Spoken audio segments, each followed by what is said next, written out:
We're used to seeing personalisation in different domains, whether it's banking, advertising, healthcare, medical treatment, or on social media. What we are interested in exploring is how those processes that lead to that personalised address of people like you, how they operate across these different fields and what's common and what's different.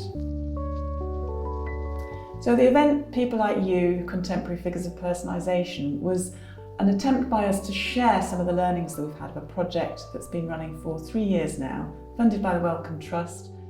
So the day started with the morning presentations of the work by 3 artists in residence, which include portraiture, poetry and data art, and to use that method to understand a bit more about what is a person.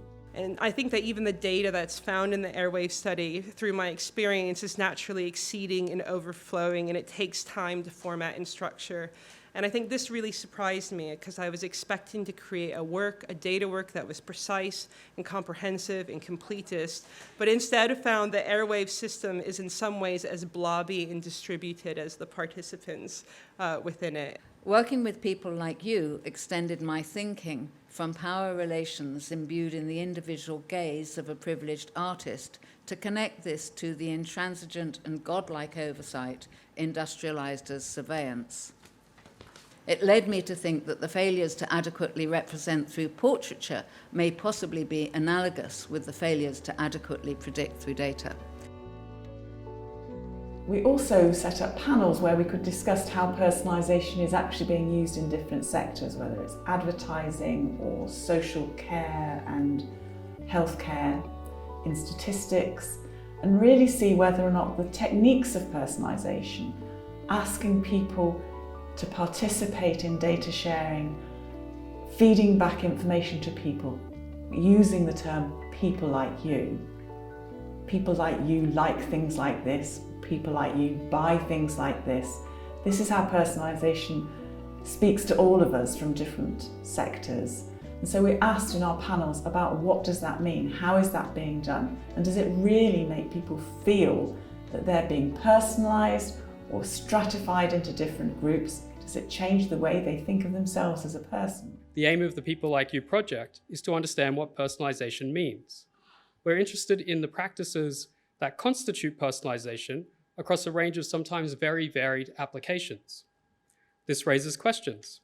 Can we talk about personalisation as though it's a unified process?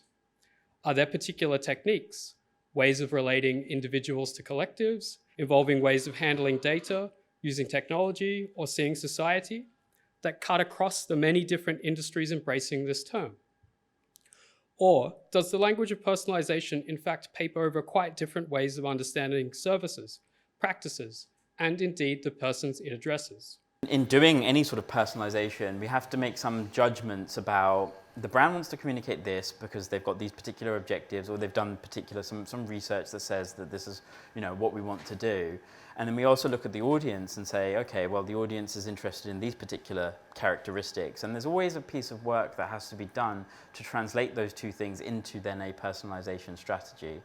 And in doing that, it's never going to be perfect. The better you know somebody as a whole person, the more effective what you're engaging with them will be about. That is not, but in our experience, it's actually not so much a data question. So your personal views of outcome and risk, I think, are where the real personalisation comes into medicine.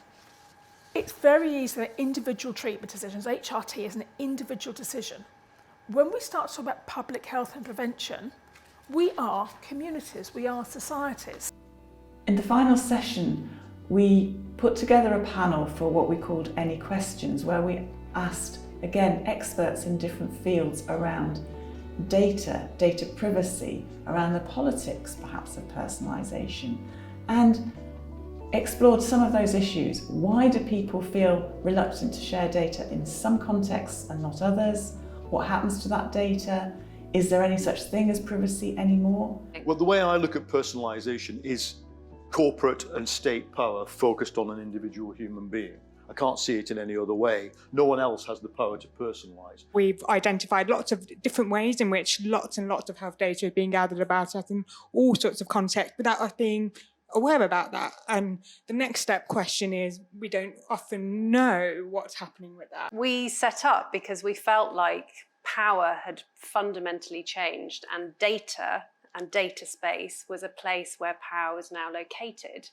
And this had kind of happened without us really having a say in it, without us really even, well, talking personally, even really noticing it. When it comes to how people feel about that level of personalisation, the thing I always refer to is the ladder of creepiness, right? So that notion of there being very different levels at which people will find a degree of personalisation of like too much, too creepy, too invasive, is going to vary between different people. Of course, how on earth do you then devise products, services, tools, and so on that will sufficiently allow people to have treatments and services provided for them that are going to have an element of personalisation without going too far up that ladder is a huge challenge. Throughout the day, there was an interesting set of threads, I would say, that were very inspiring to me, having worked on this for so long, around how people had so different concepts of personalisation. Some people felt that it was very much about them as an individual receiving the services or care or health, medicine that they needed. For others, it was about surveillance, and there was more reluctance to engage in these practices.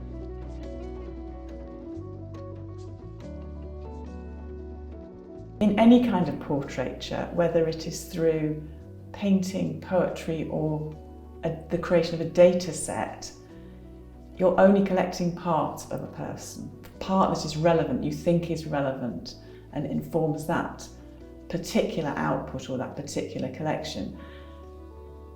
As a scientist trying to understand more about personalisation, it's very important to continually remind myself that actually what we see as a person in data, in personalisation, on social media, is a representation. It is not a full person, and we have to constantly remember that.